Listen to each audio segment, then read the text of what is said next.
क्रमांक 1. हंस या शब्दाचा विरुद्ध लिंगी शब्द शोधा. पर्याय आहेत अ हंसी, ब हंसा, क हंसोन आणि ड हंसिका. तर याचं योग्य उत्तर आहे पर्याय क्रमांक अ हंसी. प्रश्न क्रमांक 2. पुढीलपैकी संबोधन या विभक्तीचे प्रत्यय ओळखा. पर्याय आहेत अ चा, ब त, क उण आणि ड नो. तर याचं योग्य उत्तर आहे पर्याय क्रमांक ड नो. प्रश्न क्रमांक 3. लाडू या शब्दाचे सामान्य रूप ओळखा. पर्याय आहेत अ लाडूला, ब लाडूचा, क लाडवा आणि ड लाडूवाला. याचं योग्य उत्तर आहे पर्याय क्रमांक क लाडवा. प्रश्न क्रमांक 4. सर्वनामाचा योग्य प्रकार ओळखा. सर्वनाम आहे स्वतः. पर्याय आहेत अ संबंधी सर्वनाम, ब आत्मवाचक सर्वनाम, क दर्शक सर्वनाम आणि ड प्रश्नार्थक सर्वनाम. याचं योग्य उत्तर आहे पर्याय क्रमांक ब आत्मवाचक सर्वनाम. प्रश्न क्रमांक 5. पूर्ण भविष्यकालीन क्रियापद कोणते.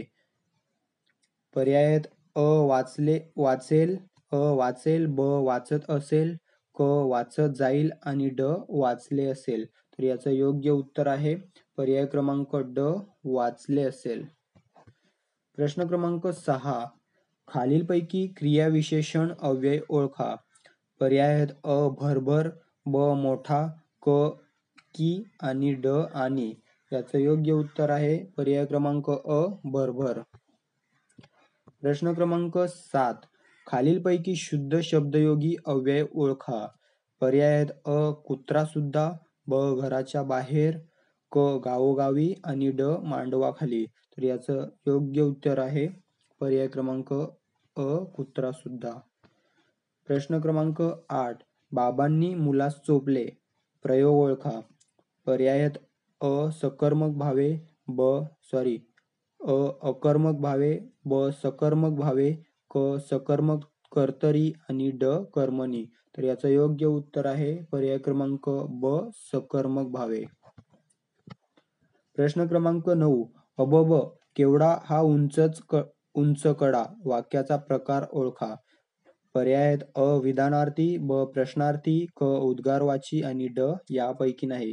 याचं योग्य उत्तर आहे पर्याय क्रमांक क उद्गारवाची.